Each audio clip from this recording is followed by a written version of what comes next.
And obviously Graham Henry is trying to get onto the Munster coaching ticket. Sorry, Graham, but if I could have a big round of applause for Graham Henry, coach of the All Blacks, Tri-Nations champions. And a hand for John Afoa. And behind him, Joe Rockatoko. I presume that you and the rest of the All Black party are aware of the significance of tomorrow night's match in the history context. Yeah, obviously. 12-0. We hear about it all the time. I just want to say it's great to be here.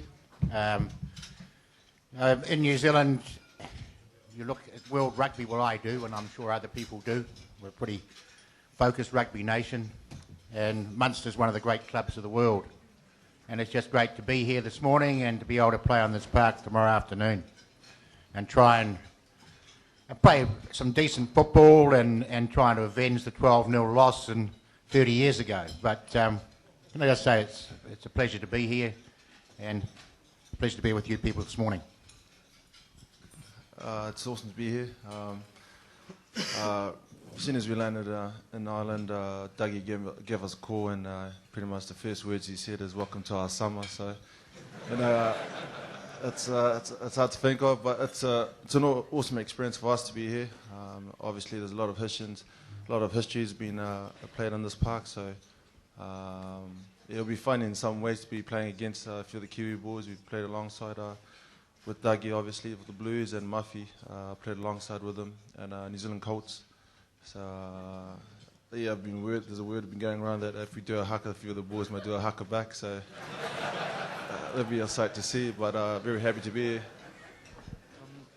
Question I'd like to ask is, with the, I suppose, recent exodus of players to this part of the world, how much of a concern is it for you as the coach of the All Blacks to see so many great players come to the Northern Hemisphere? Oh, it is a concern, obviously. There's a few Kiwis here, isn't there? And it'd be great to see them. You know, they're top guys and fabulous footballers, and we've had obviously a lot to do with Doug Hallett over the years, and Joe's looking forward to renewing the association tomorrow night on the park. I think it's a reality. It's a reality that we're going to lose some players to the Northern Hemisphere because of lifestyle to some extent. Now we're away from home a lot when we play in the Southern Hemisphere, whereas the guys here are not so much. And so it becomes a lifestyle thing as they get older and with families and so on. It's a money thing as well. We can't compete financially with the contracts that players are getting in this part of the world. But the lure of the black jerseys is very strong. It's a huge amount of pride in playing for the All Blacks. And there's a development factory that goes on in New Zealand that doesn't stop, thank goodness. And they're doing a great job. So we can keep our head above water most of the time and compete with other teams in the world, even though we're losing players to overseas. What's the feeling in the Munster camp at the moment about the game?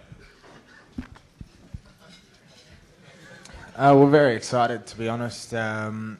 Obviously, with the internationals playing for Ireland, it gives a lot of the squad an opportunity at probably the highest level that a lot of us will reach. For me, being Australian, not playing for the Wallabies, it's the highest level that I'm probably going to get to, and it's really exciting. And I'm sure the local fellas feel the same. Yeah, absolutely. I suppose since the fixture came out, since it was announced, it's something that's always been in the back of our minds. And I suppose the last few weeks been really gearing up to it. Our training's been very intense and stuff, especially playing against a team like the All Blacks. We'll have to be on our best. But yeah, there's been a huge buzz obviously off the pitch as well around Limerick and through the local people and the rugby people of Limerick. So it's something we're really looking forward to Tuesday night. Just a question to all three of the Kiwis. What do you think gives New Zealand rugby the depth? I mean, why is such a small nation in the bottom of the Pacific being able to conquer the rugby world? Yeah, thanks for that question, mate.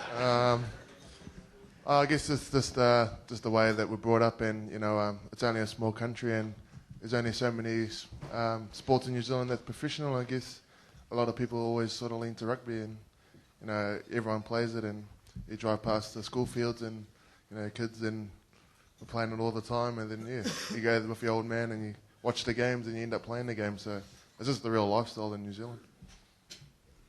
Yeah, pretty much same as John, and the Pacific Islands a big fan of rugby as well. When you come to New Zealand, it's pretty much the number one sport, and the All Blacks are pretty much looked up from all Pacific Islanders, I'm sure, and just the development from every team, starting from club to your representative teams, just the way they look after you. They pretty much really take care of you and make sure you go through the right pathway into your careers. Thanks for that, John. It's in the blood. It's in the bones. It's a history. What gave the country its identity. The 1905 All Blacks tour of UK and Ireland and France, I think, put New Zealand on the map. New Zealand rugby has put New Zealand as a country on the map. The other things that put them on the map was the First World War and the Second World War. It's unbelievable, but I think that's the facts of the matter.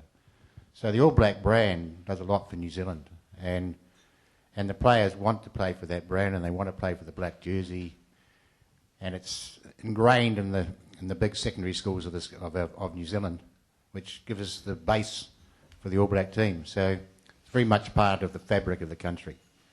Not so much now as it used to be, but still there's some great athletes coming through, and they keep that tradition going. A couple on my right here. Thank you.